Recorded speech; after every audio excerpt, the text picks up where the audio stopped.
Introduction of guests. The member from Carleton, Mississippi Mills. Mr. Speaker, it's a special day here today for us. We have our private members' bill a bit later, and we have some guests here to share the day with us. I'd like to ask them to stand, please, and I'll read their names as quickly as I can. They're all on my side, Mr. Speaker. Dave Honey, who is president of the Niagara Landowners Association. We have members from other county landowners association groups from across Ontario. All of these people fall into one of those categories, and I'll read their names. Maura Egan, please raise your hand, please. Stefanos Karatopoulos. Yvette Rath.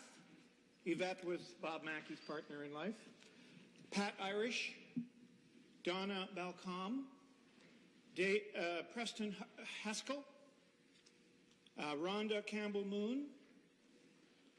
Holly Nelson, Greg Wilson, Roseanne Rutledge, Clarence Rutledge, Bruce Whitmore, Margaret Whitmore, Jerry Nichols, James Scott, Ray Desmarais, and Carl Von Blotto will be with us shortly. Thank you, people, for being with us today. We welcome our guests. Further introductions? Further introductions? The member from Halton. I'm going to be moving a motion later on my private member's bill, and I do have some special guests in the gallery also right now. I'd like to ask Mayor Gord Krantz, the mayor of Milton, 2 more years, and he'll be the longest-running mayor in Canada, to stand up and take a bow. Also here today is someone I think that you'll be familiar with, Bill Mann, the CAO of Milton, also here to be here while I read my private member's motion. Thank you. Other introductions? Speaker is allowed a little editorial leeway. Bill and I grew up together. We were 2 houses away from each other, and he was going to be a politician, and I was going to be a CEO, so we switched roles. Bill, glad to see you here. A point of order from the member from Dufferin-Caledon. Thank you, Speaker. I request a unanimous consent to allow me to show the poster of the Royal Agricultural Winter Fair during my statement. The member from Dufferin-Caledon is seeking unanimous consent to show her poster during the statements. Do we agree? Agreed. It is now time for, unless there are last-minute introductions, it is now time for member statements. We've got a traveling billboard. I like that. The member from Dufferin-Caledon. Thank you. With the able assistance from my colleague. Thank you, Vanna. So we could just I'm honored today to rise and recognize Corey Connolly of Melanchthon in Dufferin-Caledon. Corey won this year's Royal Agricultural Winter Fair poster competition. Corey's poster design is featured on the advertisements for the Royal, which runs from November 6th through to the 16th. For the past 92 years, the Royal Agricultural Winter Fair has been the largest combined indoor agricultural and equestrian show in the world. The Royal is the Olympics in the agricultural world. It is where distinguished breeders, exhibitors, and growers from across the world come to compete and crown our champions. It's an honor for those who are selected to compete. The poster competition was open to anyone across Canada. The Royal allows people to submit their artistry in any type of medium, such as painting, photography, and drawings. In this year's Search for the Poster, the Royal wanted artwork that focused on finding a poster that represented the rich history of the fair and its importance in Ontario. As you can see, Corey's poster depicts a cow, a sheep, a rooster, and a horse. Corey was happy that her artistry was chosen, especially because of her own family's long history in competing at the Royal. Corey said that her painting was a tribute to the world of agriculture and farming. Once again, I'd like to congratulate Corey Connolly on winning such a prestigious award, and see you at the fair. Thank you very much. Member statements. The member from Kenora Rainy River. Thank you, Speaker. I'm rising today to pay respect to the people who lost their lives to protect our freedoms. Remembrance Day is a special day each year that reminds us of this, and our resolve is especially strengthened this year in light of recent events in Ottawa. We heard statements from each of the parties this morning and paid our respects with a moment of silence. When I go back to my riding this coming week, I plan to further pay respects by attending Remembrance Day ceremonies and events this year in Devlin, Fort Frances, Manitou Rapids First Nations, Emo, and Rainy River. Alongside people across Kenora Rainy River, I will be laying wreaths at these ceremonies. And with each wreath that we lay, we honor the sacrifice made by so many people who died in the line of duty. Members of the armed forces have been honored on this day since the end of the First World War, and I am very privileged to be participating in the ceremonies in this way. Remembrance Day is also a day when veterans, Canadian Armed Forces members, RCMP officers, and cadets are more visible to all of us in their full uniform, and this gives us an opportunity to appreciate them unlike any other day of the year. We are humbled by their commitment to the security of the nation and their unrelenting courage. On Remembrance Day, I'm very much looking forward to standing alongside the people in Kenora Rainy River, and I hope to see many proudly wearing the red poppy, lest we forget. Thank you. Member Stevens, the member from Brampton Springdale. Mr. Speaker, it's my pleasure to rise in this House to recognize a very special day for Sikhs in Canada and all over the world, Guru Nanak Dev Ji's Guru Purb. Speaker, today we're celebrating the birth of the first Sikh Guru, Guru Nanak Dev Ji, the founder of Sikhism. Sikhism is still based on his teachings and those of the 9 living Gurus who followed him. Our 11th Guru is the Guru Granth Sahib, our holy scripture, a forever lasting testament of his teachings. Guru Nanak promoted a society without discrimination and advocated for gender equality and empowerment of women. He taught us to believe in hard work and honesty and to share with those who are less fortunate. Speaker, I will be participating in several Group Herb events this evening in my riding of Brampton Springdale, and I'm looking forward to the festivities and seeing many of my constituents with whom I will eat, pray, and celebrate. Speaker, today is a special day to celebrate cultural diversity in our great province. Let us join together and celebrate Guru Nanak Dev Ji's Guru Purb. Thank you. Thank you. Member Stevens, the member from Parry Sound, Muskoka. Thank you, Mr. Speaker. I rise in this House today to recognize an extraordinary effort undertaken in my riding of Parry Sound, Muskoka. Over the past week, the Royal Canadian Air Force has been leading operations on Lake Muskoka to recover a World War II-era aircraft that was lost over 70 years ago. The Northrop Nomad aircraft number 3521 had crashed into Lake Muskoka on December 13th, 1940, killing Lieutenant Peter Campbell and leading aircraftsman Theodore Ted Bates. I would personally like to recognize the efforts of the Lost Airmen in Muskoka project, who located the plane in 2007, and others that made the recovery a reality, including President of LAMP, Matt Fairbrass, Ron Brent, Al Bacon and Bracebridge Legion Branch 161, and many, many other community volunteers. As well, the OPP dive team who discovered the aircraft in 2010, and the Royal Canadian Navy Fleet Diving Unit, who recovered the remains of the 2 airmen in 2013. With the many groups involved, one can appreciate how the success of this project has truly been a combined effort. An event was held this past Monday, November 3rd, to display the wreckage before transporting it to the National Air Force Museum in Trenton, where future generations will be able to experience this piece of local wartime history. I was fortunate enough to see the recovered pieces of the aircraft myself this past weekend. This being Remembrance Week, I can think of no more fitting time to pay tribute to those who served our country and to those whose efforts, as with the Lost Airmen in Muskoka project, continue to help remind us, future generations, of the immense sacrifice made by Canadians. Thank you. Thank you. Member Stevens, the member from London Fanshawe. Mr. Speaker, I would like to take the opportunity to speak about the centennial year of the Princess Patricia's Canadian Light Infantry. 2014 marks the 100th year of the regiment, formed in 1914 to fight in World War I. They since have been an integral part of every major Canadian campaign. While the regiment's headquarters are in Western Canada, I am proud to say that many Patricias call London home. To commemorate the centennial, a display team and a baton relay team made stops between Edmonton and Ottawa, including a stop in London, showcasing the regiment's history from World War I to the present day, bringing the past to life. They also carried a roll of honor that lists the 1,866 Patricias who have sacrificed their lives over the past 100 years.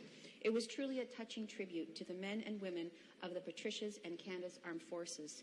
In light of Remembrance Day and the recent fatal attacks on members of our armed forces right here in Canada, the centennial celebration of the Patricias has served as a timely reminder of the immense sacrifice of past, present, and future Canadian soldiers.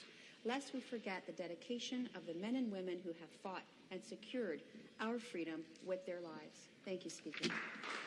Thank you. Member Stevens, the member from Cambridge. Thank you, Speaker. Earlier today in my riding of Cambridge, a holiday tradition reached its 26th year as the trees of caring were lit once more. Each year, Cambridge Memorial Hospital has lit several trees with lights, each one representing a donation made to support our hospital. This year will be no different, as this morning, the Trees of Caring kickoff was held at Cambridge Memorial Hospital. As the holiday season progresses, many people, myself included, enjoy passing by and seeing an increased number of lights with each passing day, knowing their donations will purchase new equipment. This year, as our government recently celebrated the groundbreaking of the Cambridge Memorial Hospital expansion, the fundraising efforts take on a new tone, raising money for the new and expanded sections which are now being built. As the only hospital in Cambridge and North Dumfries, Cambridge Memorial is critically important to the livelihood of our community and the over 130,000 people that it serves. Speaker, I want to say thank you to all the hospital staff and to wish the Hospital Foundation senior staff, including Jennifer White, the Executive Director, and Laurie Muzak-McComb, the Senior Development Officer, all the best with this year's fundraising efforts. I'll be enjoying seeing the lights go on to Cambridge Memorial Hospital trees, and I look forward to seeing the Trees of Caring tradition continue for many years to come. Thank you. Thank you. Member Statements. The member from Wellington Halton. Mr. Speaker, it's my privilege to represent the people of the town of Halton Hills in this legislature, and it's come to my attention that we need a new consolidated courthouse in Milton to serve the region of Halton. Earlier this year, I was copied on a letter to Ms. Laura Oliver, President of the Halton County Law Association, from Paul Stunt, a lawyer in Oakville. He outlined the need for, quote, a new and adequate court facility to serve the residents of Halton region. In response, I gave him a call and suggested he invite the Halton area MPPs for a tour of the existing inadequate court facilities in Milton. He agreed, and I was pleased to have the opportunity to tour the courthouse on September the 10th and later to attend a town hall meeting of courthouse users, including lawyers, judges, and staff. I understand that the other Halton MPPs, my colleagues, are scheduled to be touring the courthouse next week. As always, I'm prepared to work cooperatively across party lines with other Halton MPPs to encourage the government to approve the new courthouse we need in Halton. I've also discussed this issue directly with the Attorney General and our Attorney General critic, and I appreciate their genuine interest.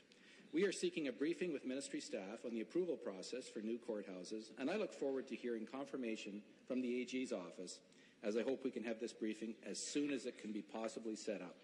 Let's work together and get this done. Thank you very much, Mr. Speaker. Thank you. Member Statements. The member from Kitchener Centre. Thank you, Mr. Speaker. On November 11th, we will pause to mark Remembrance Day, but for a lot of young people, they often ask the question, what exactly are we remembering? My 3 children, who are now in their 20s, used to ask the same question when they were much younger.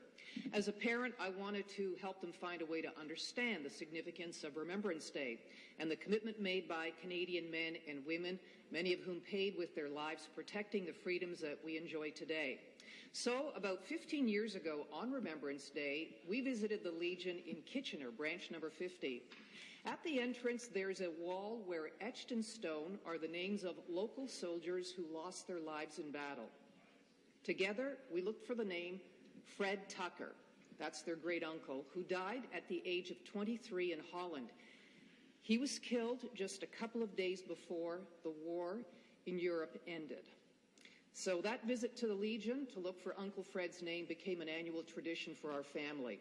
It helped my children make a personal connection, understanding why brave Canadians served their country.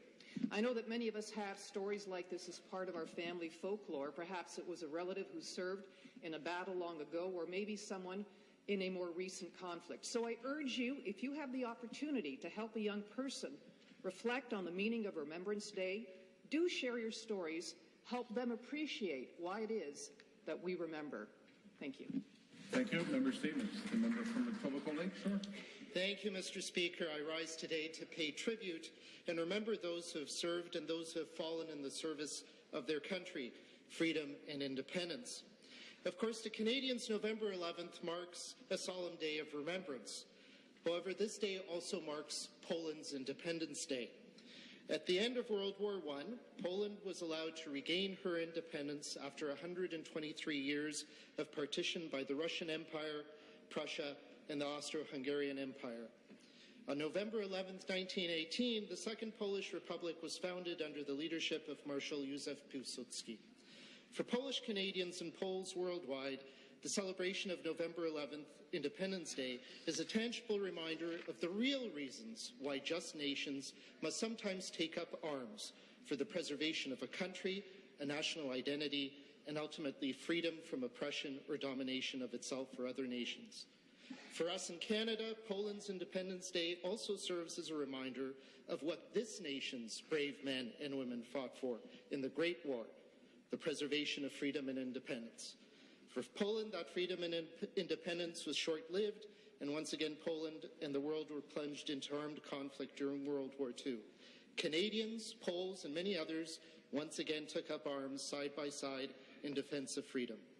That freedom for Poland was not fully regained until 1989. Canadians and Poles are staunch allies, and Polish Canadians thank all Canadians who served not just in the defense of this country, but of Poland. Thank you. I thank all members for their statements. It's now time for reports by committees. Reports by committees. Last call for reports by committees. Introduction of bills. The member from Carleton, Mississippi Mills. Speaker, I move second reading of Bill number 32, an act to repeal. I think you caught yourself. That's after routine proceedings. Okay, thank you. Introduction of bills. Introduction of bills. Last call for introduction of bills. Motions. Motions. Last call for motions. Statements by ministries. Statements by ministries. Last call for statements by ministries. It is now time for petitions. The member from Scarborough Agincourt. Thank you, Mr. Speaker. I have a petition addressed to the Legislative Assembly. Whereas the Ontario government is committed to providing the right care at the right place at the right time and by the right health care professional, and whereas patients that are not satisfied with their care deserve the opportunity to voice their concerns and seek resolutions to their complaints, and whereas patients sometimes need a third party to turn to when they have exhausted all local complaint resolution process, and whereas a patient ombudsman would facilitate the resolution of complaints, investigate healthcare sector organizations, and make recommendations to further strengthen Ontario healthcare sector, we, the undersigned, petition the Legislative Assembly of Ontario as follows: that the member Legislative Assembly pass Bill 8 and create a patient ombudsman. And Mr. Speaker, I support the petition and give my petition to Paige Alex. Thank you. The Minister of Culture, Tourism, Sport, responsible for Pan Am and Empiric Games, has a point of order. Yeah, thank you, Mr. Speaker. I want to take this opportunity to introduce a good friend, Peter Rogers, who's visiting us here at the Legislature here today. Okay, that's not a point of order, but welcome. Petitions. The member from London Fanshawe. To the Legislative Assembly of Ontario. Whereas Ontario does not have a missing persons legislation, and whereas police are not able to conduct a thorough investigation upon receipt of a missing person report where criminal activity is not considered the cause, and whereas this impedes investigators in determining the status and possibly the location of missing persons, and whereas this legislation exists and is effective in other provinces, and whereas negotiating rights to safety that do not violate rights of privacy has been a challenge in establishing missing persons law. We, the undersigned, petition the Legislative Assembly of Ontario as follows. We ask the Attorney General's office work with the Office of the Privacy Commissioner to implement missing persons legislation that grants investigators the opportunity to apply for permissions to access information that will assist in determining the safety or the whereabouts of missing persons for whom criminal activity is not considered the cause. Thank you, Speaker. I sign this petition and give it to Paige Ben to deliver the table. Further petitions. The member from Newmarket Aurora. Mr. Speaker, this is a petition to the Ontario Legislative Assembly regarding population-based legal services funding. Whereas Mississauga Community Legal Services provide free legal services to legal aid clients within a community of nearly 800,000 population, and whereas legal services in communities like Toronto and Hamilton serve per capita fewer people living in poverty, are better staffed and better funded, and whereas Mississauga and Brampton have made progress in having Ontario provide funding for human services on a fair and equitable population-based model, we, the undersigned, petition the Legislative Assembly of Ontario as follows: that the Ministry of the Attorney General revise the current distribution of allocated funds in the 2013-2014 budget and adopt a population-based model factoring in population growth rates to ensure Ontario funds are allocated in an efficient, fair, and effective manner. And I'll sign that. Page Adam. Thank you. Further petitions? The member from Windsor-Tecumseh. Thank you, Speaker. I have a petition here that's signed by people right across this great province of Ontario. It's to the Legislative Assembly of Ontario, whereas Alzheimer's disease and other dementias are progressive degenerative diseases of the brain that cause thinking, memory, and physical functioning to become seriously impaired, whereas there is no known cause or cure for this devastating illness, and whereas Alzheimer's disease and other dementias also take their toll on hundreds of thousands of families and caregivers and care partners, and whereas Alzheimer's disease and other dementias affect more than 200,000 Ontarians today, with an annual total economic burden rising to $15.7 billion by 2020, and whereas the cost related to the healthcare system is in the billions and only going to increase at a time when our healthcare system is already facing enormous financial challenges, and whereas there is work underway to address the need, but no coordinated or comprehensive approach to tackling the issues, and whereas there is an urgent need to plan and raise awareness and understanding about Alzheimer's disease and other dementias for the sake of improving the quality of life of the people it touches, we, the undersigned, petition the Legislative Assembly of Ontario as follows: to approve the development of a comprehensive Ontario dementia plan that would include the development of strategies in primary health care, in health promotion and prevention of illness, in community development, in building community capacity and care partner engagement, in caregiver support, and investments in research. Speaker, I agree with this petition. I will affix my name to it and give it to Rachel to bring up to the clerk. Thank you. Further petitions? Further petitions? The member from London Fanshawe. To the Legislative Assembly of Ontario. Whereas Alzheimer's disease and other dementias are progressive, degenerative again, diseases, thank you very much, of the brain that cause thinking, memory, and physical functioning to become seriously impaired.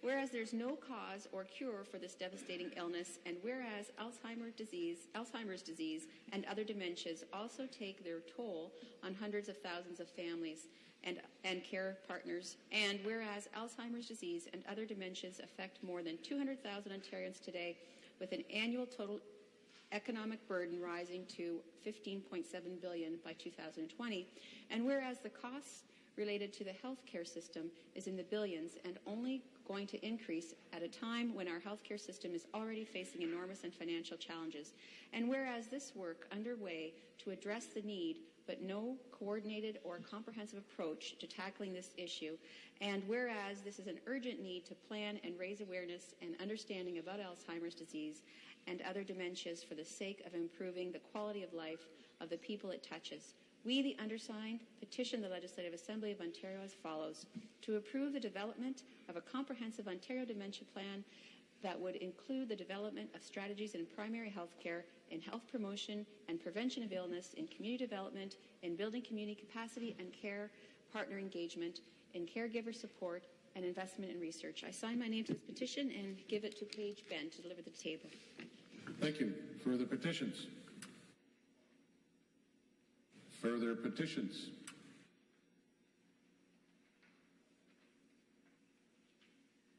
Further petitions?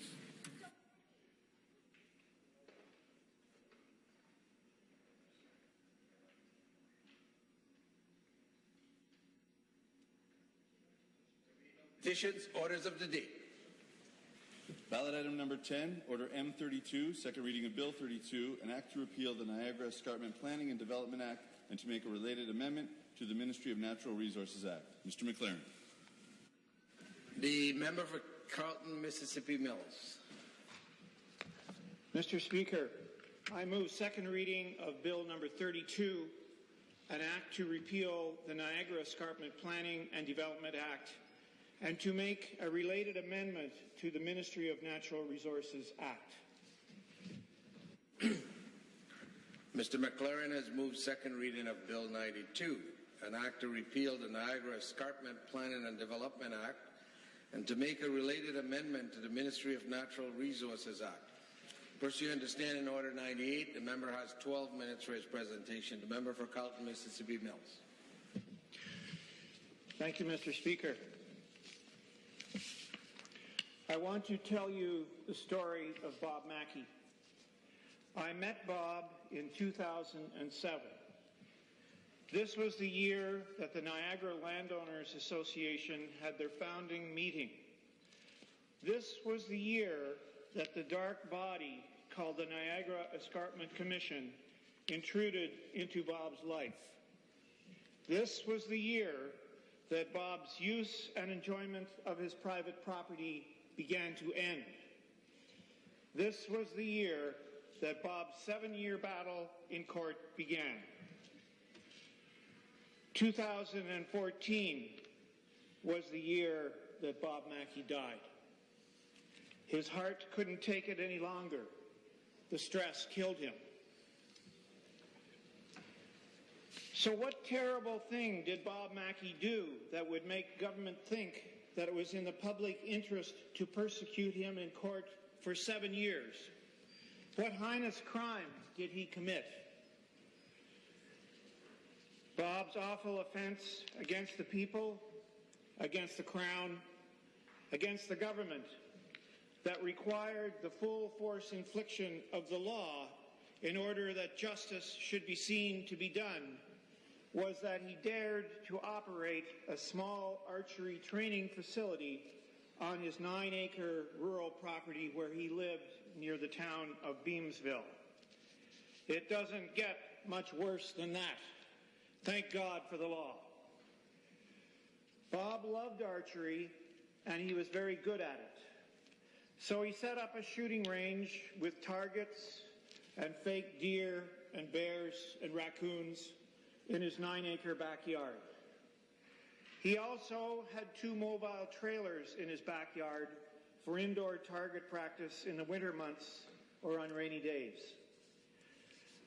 Bob gave archery lessons to school children, Boy Scouts, members of the Brain Injury Community Reentry Program, adults, in other words, anyone who enjoyed archery. Bob's archery training facility was the only one in the local community, and he had the full support of the people in his community and of the municipality. Unfortunately, his next-door neighbor decided to lodge a complaint against Bob with the Niagara Escarpment Commission because of noise and traffic. Archery does not make noise, and there were never more than 5 or 6 cars at Bob's place at any one time. The Niagara Escarpment Commission decided that Bob had committed a crime. The Niagara Escarpment Plan showed that Bob's 9-acre property was agricultural, and nowhere in the Niagara Escarpment Plan did it say that archery was a permitted use in an agricultural operation. It did not say that archery was not permitted. It just didn't mention archery at all. The NEC ruled that archery was not permitted on Bob's land, and therefore he must stop his archery lessons and remove his 2 mobile trailers. Martin Killian, the planning staff at the Niagara Escarpment Commission, was instrumental in making this decision. The order was written that Bob Mackey must end his archery business. Bob decided not to comply with the order. He knew he was doing nothing wrong. He knew that he had loyal customers who appreciated his archery training, and he enjoyed teaching archery to his customers. Bob hired lawyers and spent 7 years in court fighting the Niagara Escarpment Commission. In the last year, his lawyer, Terry Green of Ottawa, was on a winning track with a strategy that looked like it would win in court. Unfortunately, Bob died before he could see that winning day in court. As well, the court case died with Bob. Bob was a man of principle who believed in fighting for his rights, and he did that right to the end. Those of us who knew Bob are very proud to call him our friend, and we admire him for his values and strong sense of what is right. Bob was one of the founding members of the Niagara Landowners Association, and for the last year was president. Bob and the Niagara Landowners Association helped many local people who were victims of government bullies. People like Dave White and Mike Barnfield, who were fighting frivolous, wrongful charges by the Niagara Peninsula Conservation Authority for doing routine maintenance on their land, such as filling in a shallow puddle to level the soil. Both men were strong, fought for their rights in court, represented themselves, and with the help of Bob and the Niagara Landowners Association, they won.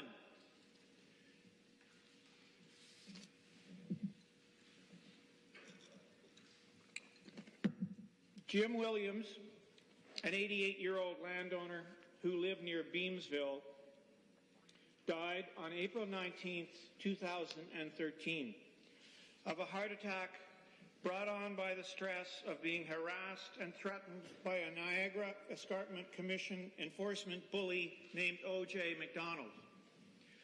Enforcer O.J. McDonald was aggressive and disrespectful of Mr. Williams, who was a war veteran and a longtime resident of Beamsville. The enforcer marched all around Mr. Williams' private property and told him he couldn't have his old sawmill on his property. It has been there since 1957. He couldn't pile lumber on his property. Lumber is what you get from a sawmill. He couldn't bring in a few loads of soil from his neighbor's place to fill in a few gullies caused by natural erosion, which any responsible landowner would do. And, by the way, his 85-year-old wife, Beth, couldn't sell dresses from a room in her house. She had had a dress shop in town for 30 years. Is that what we mean by law and order? Is that what you would call good government? I think not. When people are afraid of government, when government starts to hurt good people, when government starts to trample upon people's private property rights, then government is wrong and the people need to take back their rights. Thank goodness Bob Mackey and the Niagara Landowners Association were there last year to stand by Jim Williams and support him against the Niagara Escarpment enforcer bully. Ken Lucician of Walker Industries told me the story of his 10-year fight with the Niagara Escarpment Commission. Ken spent 10 years and $10 million to expand Walker's existing quarry. At the end of the process, Walker was forced to go through another hoop, a judicial review at Osgoode Hall that was brought on by the Niagara Escarpment Commission. The Niagara Escarpment Commission had been infiltrated by special interest groups that wanted to stop the quarry expansion. It cost another $1 million. And we wonder why infrastructure construction costs so much money. We wonder why housing costs so much money. We wonder why small operators are driven out of business. This is not the way government should be operating. Government should be helping businesses that are trying to build our communities. We need the aggregate. The Bob Mackey Act will repeal the Niagara Escarpment Planning and Development Act. This means that never again will the Niagara Escarpment Commission be able to prohibit a landowner from practicing archery or operating an archery training facility on his private property. This righting of a wrong will be Bob Mackey's legacy. It is a large step forward towards restoring private property rights in Ontario. It is the beginning of a change that is long overdue. It is the beginning of reversing the tide of creeping socialism that has been slowly taking away our property rights for decades. It is the beginning of restoring the strength and good character that is needed to respect the values of our British Christian cultural heritage of freedom, democracy, common law, and private property rights that date back to the Magna Carta of 1215. Our freedom and democracy were hard fought for in wars and parliaments over centuries. Freedom can only be assured in a democracy that is founded on the principle of private property rights, where these rights are secured absolutely by law. Bob Mackey's property rights were denied. We can never let that happen again. Thank you. For the debate, for Niagara Falls. Thank you. Mr. Speaker, I'm rising today to discuss the Niagara Escarpment. As I'm sure most of you realize, the Niagara Escarpment runs through my riding of Niagara Falls. It should come as no surprise that the escarpment is well known, not only in my riding, but across the country. In fact, the United Nations Education, Scientific, and Cultural Organizations named it as one of 16 World Biosphere Reserves located in Canada. We only have 5 other in this country at this time. The international community, on our federal and provincial communities, came together and committed to maintain the Niagara Escarpment and the land in its vicinity. They made sure that this area would stay a natural, environmental, and to ensure that development occurs on this land is compatible with the natural development of the area. The bill we're discussing today would affect the Niagara Escarpment Planning and Development Act, which was passed by Bill Davis government in the June 1993 or 73. The bill was designed to protect the escarpment, which is 725 kilometers of land stretching right up to the tip of the Bruce Peninsula. All the governments after that continued this plan until Mike Harris. The commission was almost dismantled under his watch. The budget was cut and 1/3 of the staff was let go. To the developers did well as they appointed to the board that was left behind. This board even tried to undo the international protection of the land. A lot of this was undone by Premier Ernie Eves, who replaced a number of the developers on the board. Though the Liberals were a bit more supportive, they also contributed to destroying part of the escarpment. It was under their watch that large developers like Highland Companies began to buy up escarpment properties with a plan to turn them into quarries. destroying everything around them, and wrecking the land for future generations. Mr. Speaker, the Niagara Escarpment Commissioners voted to ask the province to end all aggregate extraction of the Niagara Escarpment, but this government hasn't been responsive and in the past, and there's no reason to believe they'll step up and defend the escarpment in the future. The bill we're here to discuss today was originally put forward as Bill 32 and then named after Mr. Bob Mackey. I didn't know Mr. Mackey personally, but I've been told he was a very good man who loved archery. The originally intent of Bill 32 was to allow for an archery ranges to be put on the escarpment land after a long battle between Mr. Mackey and the Niagara Escarpment Commission. So as you can see, there's a lot of history when it comes to the escarpment. Speaker, Mr. Speaker, so what makes this protected land so important? The escarpment is home to forests, farms, recreational areas, some of the best scenic views in all of Canada, wetlands, rolling hills, beautiful waterfalls like Balls Falls, mineral resources, wildlife, historic sites, villages, towns, and cities. It's one of the best preserved areas of land we have in the entire province. An area that was set aside so our grandchildren and their grandchildren could appreciate the beauty of this great province and this beautiful country. I believe what the Niagara Escarpment offers to the world is something that benefits all in this great province. Mr. Speaker, around 40% of Ontario rare flowers are found in the escarpment, along with a number of rare birds and reptiles.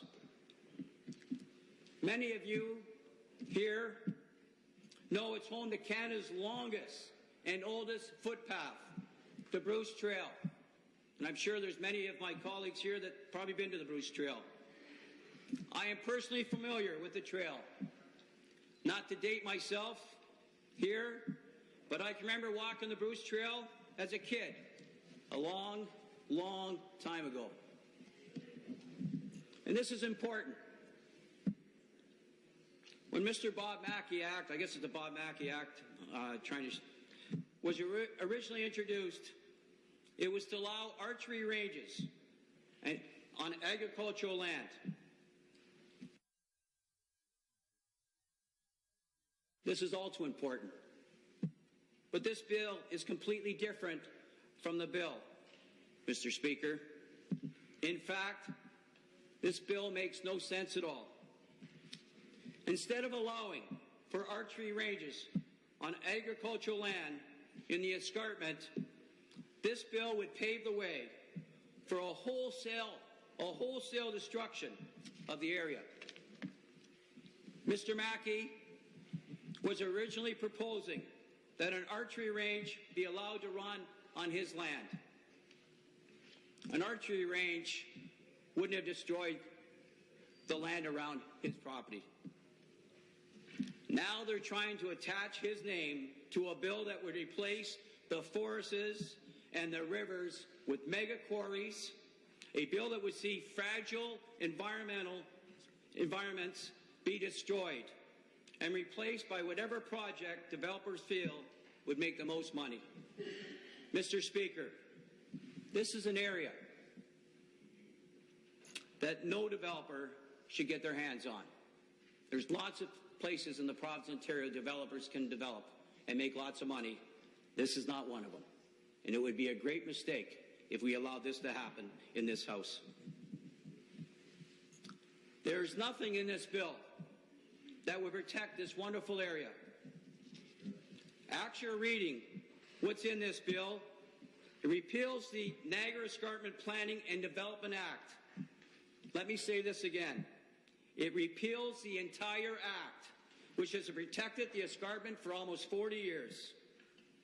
Mr. Speaker, for the profits of a few companies, we would destroy one of the province's most beautiful and historic tract of land. Why? And I say why to my colleagues. Why would anybody in Ontario, whether you're a Liberal, a Conservative, or an NDP, want to support destroying this? It makes no sense to me. All the skiing, the camping, the swimming, the fishing, the boating, the hiking, and the preservation would be gone. Gone. The intent is a lot worse than the intent of the original bill.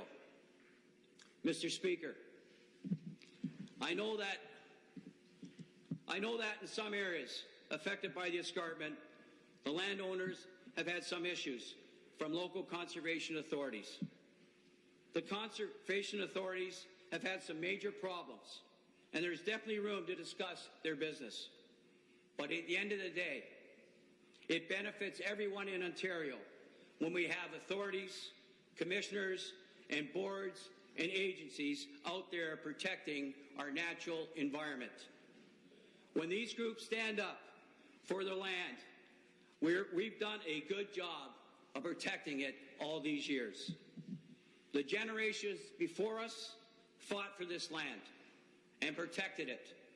We owe it to the generations that follow us, follow all of us, to make sure we do the same. To be honest, I'm not entirely sure where these changes in the bill come from.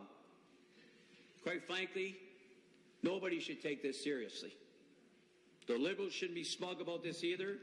They've done very little to protect the escarpment.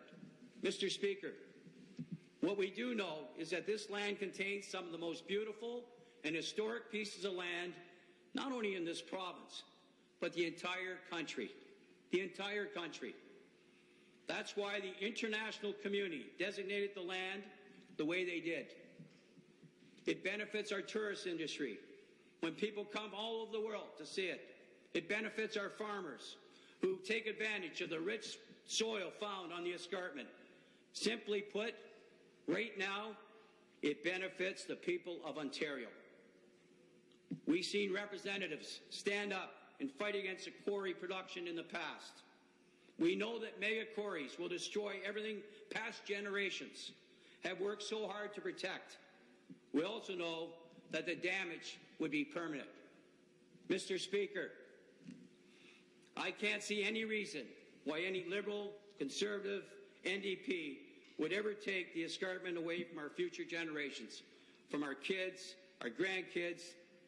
They're the ones that will be losing out because of this bill. Let's put this proposal aside. Come up with ways we can work together to make sure the escarpment benefits everyone from Ontario, and it remains an important landmark for generations to come. Thank you very much, Speaker. Thank you. Further debate? The member for Burlington. Thank you, Mr. Speaker. It is my pleasure to stand in my place today and join the member opposite, the member of Niagara Falls, and discuss the beauty and the precious value of the Niagara Escarpment. Mr. Speaker, it's somewhat ironic that I find myself in this position today, having just come from an event where the Friends of the Greenbelt Foundation honored Ontarians for their advocacy in the protection of precious lands throughout our province, including the Niagara Escarpment, including the Oak Ridges Moraine, and including, of course, the Greenbelt. Indeed, one of the honorees, I'm proud to say, Mr. Speaker, is a former sitting member of this House, the former member of Provincial Parliament for Scarborough East, whose work in protecting and on the Save the Rouge Valley system is well and broadly known, Mr. Speaker. So that celebration, in light of the topic that we're about to discuss today, Mr. Speaker, strikes me as passing ironic. As Ontarians, we enjoy some of the best natural geographic heritage in the world, heritage that must be protected for future generations. Bill 32 would repeal the Niagara Escarpment Planning and Development Act, a piece of legislation that is designed to protect the sensitive ecosystems found all along the Niagara Escarpment. The repeal of this act would result in the immediate abolishment of the Niagara Escarpment Commission and the Niagara Escarpment Plan, instruments which protect and maintain the Niagara Escarpment. When this bill was originally tabled in March, it had a much different intention, but it now has grown into something much more. Ontario's Niagara Escarpment is a working countryside and a significant component of Ontario's Greenbelt. I am proud to say it is of cherished value to the citizens in my riding of Burlington, and indeed, Mr. Speaker, in the neighbouring riding of my colleague, the member of Halton.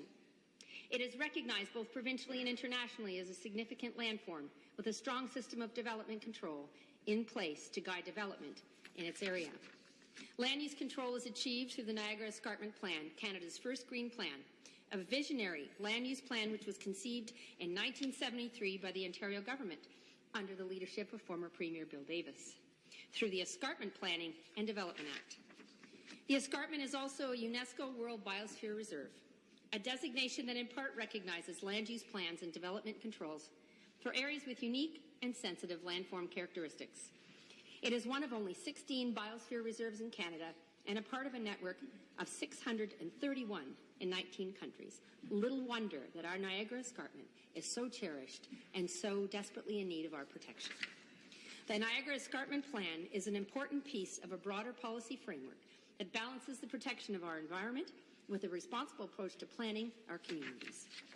The Ministry of Municipal Affairs and Housing, along with the Ministry of Natural Resources and Forestry, of which I am proud to say I am parliamentary assistant, the Niagara Escarpment Commission and other partner ministries are working together to determine how to coordinate reviews of the Niagara Escarpment Plan, the Oak Ridges Moraine Plan, the Greenbelt Plan, and the official group. Our government remains committed to protecting the Niagara Escarpment, and so the province is carefully considering options for the scope and timing of this review, during which we will engage and consult with municipalities, stakeholders, and Aboriginal communities. I would encourage members of this legislature and their constituents to participate in these important reviews. I feel that when discussing a topic as important as the Niagara Escarpment, it is vital to understand the history and significance of the area in order to fully appreciate the implications of the decisions we make. When the Niagara Escarpment Plan was passed in 1985, it raised the standard for environmental planning in Ontario and Canada as a whole and set an example for the rest of the world. The Niagara Escarpment is one of Canada's truly most foremost scenic landforms. The escarpment soars 510 metres at its highest point and stretches 725 kilometres from the beauty of Niagara to Tobermory. Having joined the thousands of Ontarians, Mr. Speaker, who have cycled in the Halton Hills and beyond, I can tell you that it is indeed a formidable and majestic climb indeed.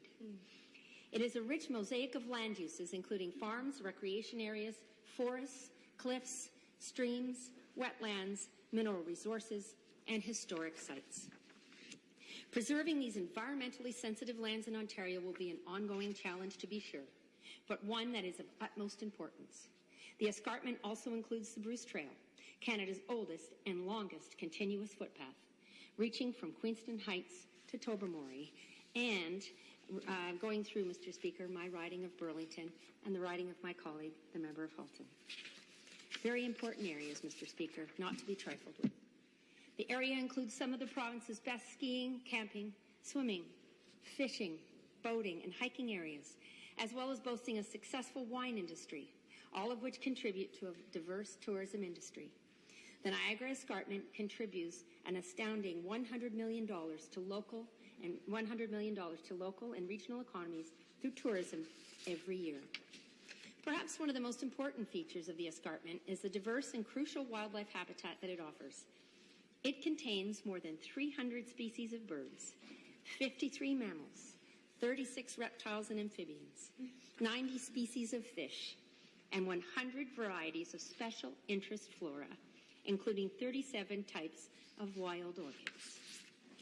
Amongst these species are 55 species at risk. Canaries in the coal mine, Mr. Speaker. 32 are listed as endangered, 20 as threatened, and 3 of special concern. This only goes to underline the importance of the Niagara Escarpment and ensuring that it is protected. The area also includes many agricultural operations which will become even more important as we deal with the effects of climate change, a rapidly growing population, expanding urban areas, and increasing demands. Food security and the livelihood of our agri-food industry is an ever-growing concern, and we need to take it seriously. Repealing the Niagara Escarpment Planning and Development Act would open up the entire area to potential development.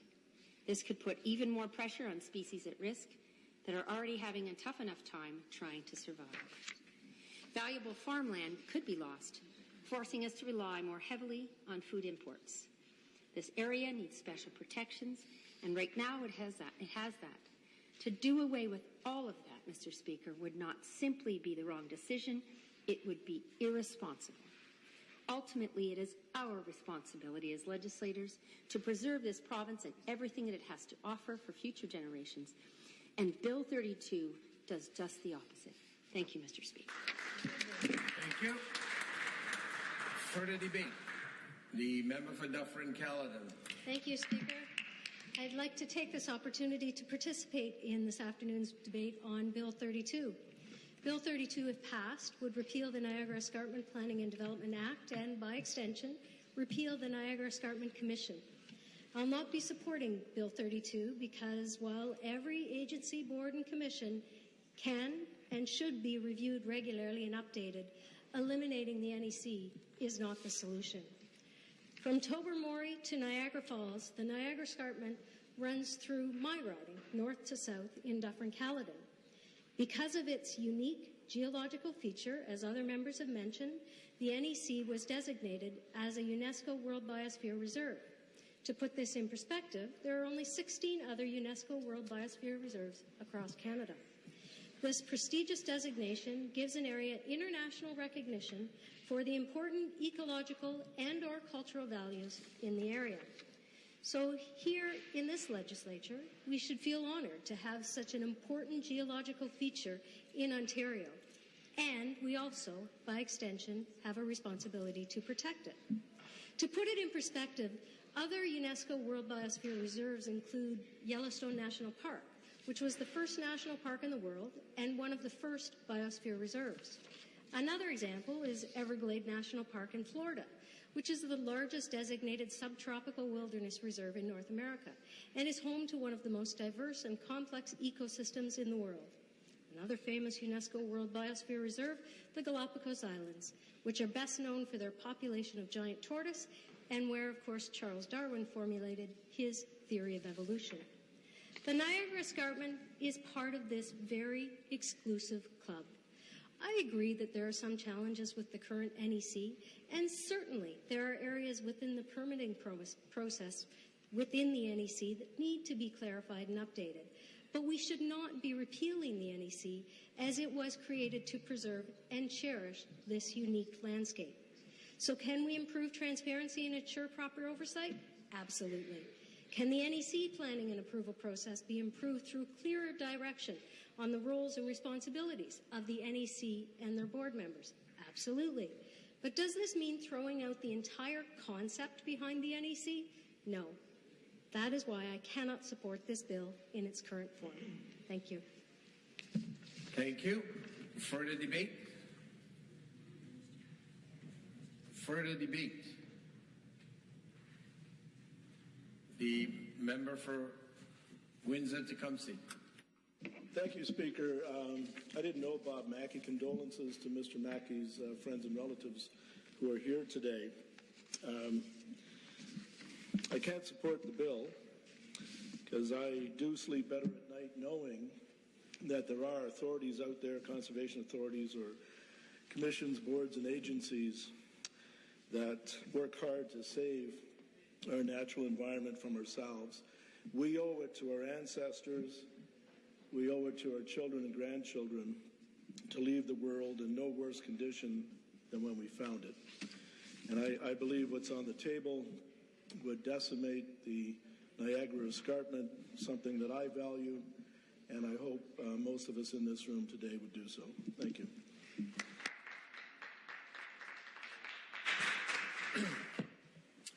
I'd ask everyone in the chamber to help me in welcoming in the members' gallery former MPP Ruth Gray, member for Etobicoke for the 33rd Parliament and Etobicoke Lakeshore in the 34th and 35th Parliament. Welcome.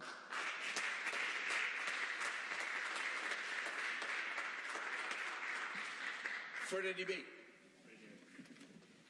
The Deputy House Whip and the Minister, Chair of Cabinet. Thank you very much, Mr. Speaker. I will be we're speaking against this particular bill, which abolishes the Niagara Escarpment Commission. The Niagara Escarpment Commission is a legacy of Premier William Davis and Mr. Norm Sterling, who is was in the cabinet at that time responsible for the development of this plan. This has had multi-partisan support over the years, unanimous support almost. It's gone through several premiers. Some you wouldn't even expect to be supportive of the Niagara Escarpment Commission have been. I have been a strong supporter of it, of the preservation of agricultural land, of the preservation of environmental and natural resources that we need in this province. One of my colleagues who was in the Niagara Peninsula recently said he looked up and saw the Niagara Escarpment, how beautiful it looked. There are many people out there who would love to see hotels on it, skiing resorts on it, commercial developments on it, residential developments on it. This is a real gem. It's a biosphere reserve. It's something we, in this generation, have an obligation to maintain for future generations in this province. There has been support from all political parties. I think of David Tilson, who was a predecessor to the member, who was here at that time, a very strong supporter. Premier Peterson, Premier Ray, Ruth Greer, who is in the gallery here today. All have been very strong supporters of it. One of the problems that we have happening in many jurisdictions is a loss of land. Once it's gone forever. I think it was Will Rogers at one time said they're not making it anymore. I look at the Niagara Peninsula, for instance, which used to be a place, a gem for tender fruit farming throughout the Niagara Peninsula. Today we've got development all over it. A big mistake for future generations. The amount of arable land that there is left in Canada and in the province of Ontario is very limited. I know we think our province looks big and our country looks big, but the land where you have climatic conditions and soil conditions where you can actually grow agricultural products is very limited.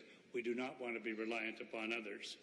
And so I pay tribute to those who previously established this with the support of everyone, established the Niagara Escarpment Commission. Mr. Sterling was very passionate about this when he came to this House and when he was part of the Davis cabinet. Premier Davis has received accolades from many people over the years for having this plan come forward. As I say, subsequent to that, Premier Peterson was supportive, Premier Ray was supportive, Premier Harris was supportive. I got to confess to you that I thought when Premier Harris's government came in, we might see some substantial changes taking place. They avoided that, and for that I commend them.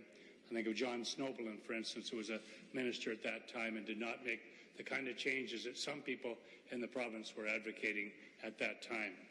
If you go into Pennsylvania or New York State, we always think that they're states with a lot of population and so on, and it's going to be wall-to-wall development.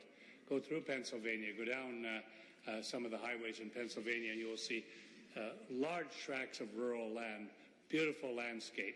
And if you start to erode that, if you give it to local people, there are a lot of people at the local level who will not be satisfied until they've paved every last square centimeter of property. Then they'll say they've reached paradise. Well, I think the overwhelming majority of people in this House do not believe that.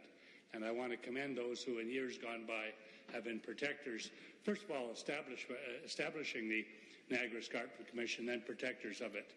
The world looks upon this as being a major gem that we have. It's something that when you lose it, you cannot get it back. When you allow the development to take place where it's inappropriate, what happens is that you can't pull those buildings out. You can't get the bulldozers back, pushing the soil back in and restoring it. It's very, very difficult to do that. And so I will be certainly in opposition to this resolution. I should say, by the way, when I was first elected to this House, one of my colleagues from Grey County put forward a similar motion to this House. And I stood, I don't even know if I was alone, but I stood against that resolution at that time, against the resolution that would have abolished the Niagara Escarpment Commission, because I think it's exceedingly important. Are there changes that have to be made from time to time? Yes.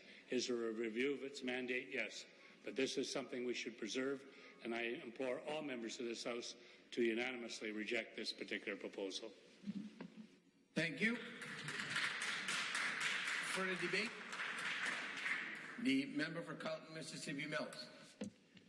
Mr. Speaker, in my role of PC critic for Senate and democratic reform, I have become alarmed at the proliferation of agencies, boards, and commissions, and the increased delegation of governance authority to these agencies, boards, and commissions from the provincial government.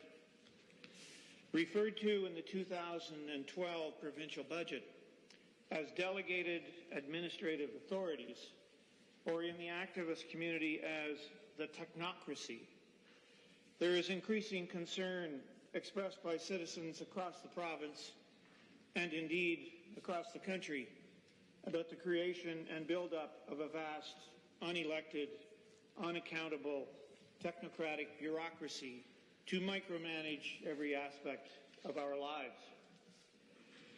Canada is supposedly a free country, yet over the last several decades, we have watched as governments at all levels have slowly but steadily eroded our common law rights and freedoms.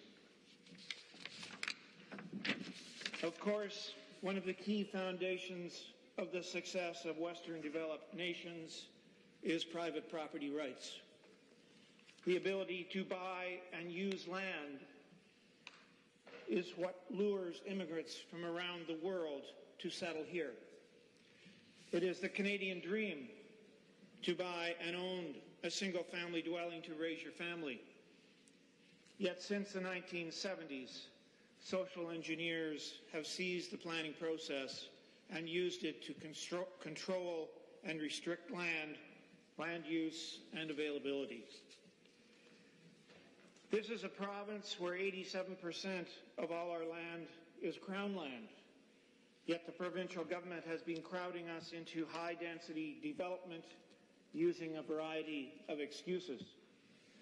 First, it was to house the poor. Then it was to house young urban professionals. And now the excuse is to save the environment.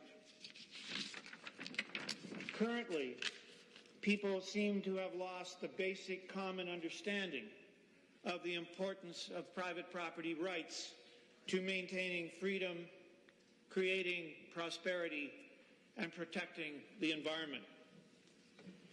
Many people seem to think that the private property owners, without rigorous government oversight, will intentionally destroy their property and the environment.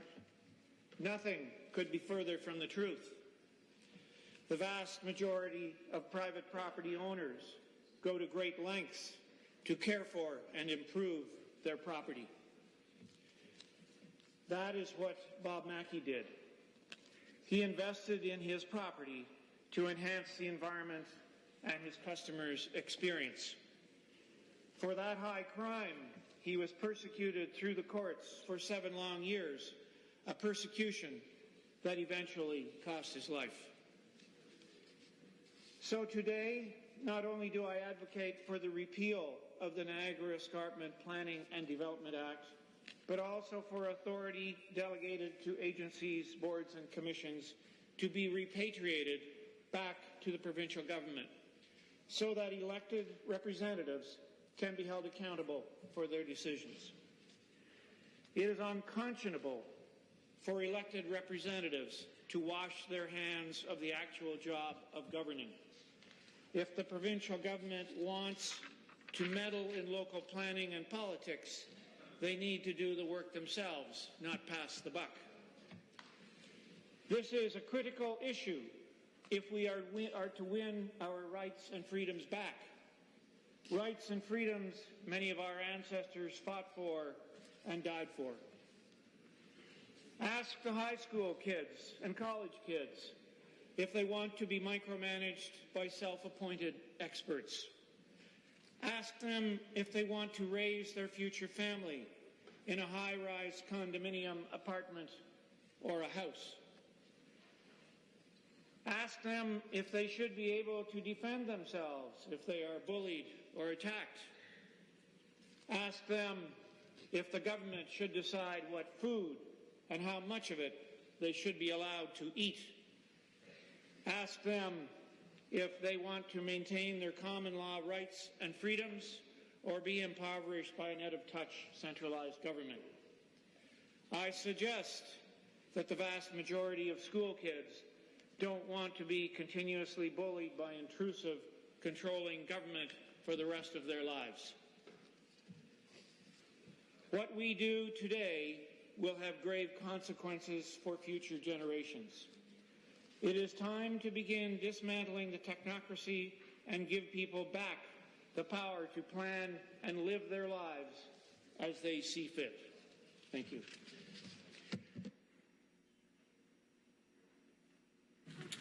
Thank you. I now further debate.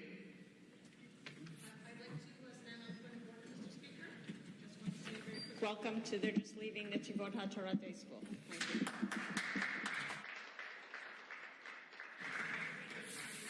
Further debate? Last call for further debate. Then I recognize the member for Carleton, Mississippi Mills. You have 2 minutes for response. Thank you, Mr. Speaker. I'd like to thank the members who have contributed to the debate today, from St. Catharines, Windsor-Tecumseh, Niagara Falls, Burlington, and Dufferin-Caledon. The Bob Mackey Act will repeal the Niagara Escarpment Planning and Development Act. This is a significant change. It is the right thing to do. We will be restoring private property rights, rights Bob Mackey was denied. I ask each member of this House, this special democratic place, where we have the privilege and responsibility of making decisions that govern the people of Ontario, to think carefully about the decision you are about to make, to think as an individual member and set party interest aside for a moment, to think about the importance and even the sanctity of that special place that is most important to each of us, and that is home. That is the special place where we live with our families, our loved ones. That is the special place where we go each night to rest and enjoy our families.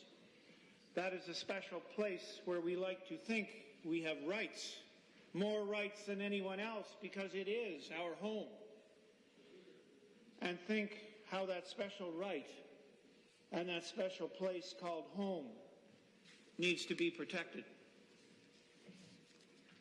As individual elected representatives, we, each of us, on our own, have great power. Each man and woman has the absolute power of being a majority of one. I ask that each of you exercise your power as a majority of one. Thank you. We will take the vote on this item at the end of private members' public business. Orders of the day. Ballot item number 11, private member's notice of motion number 7, Ms. Naidu-Harris.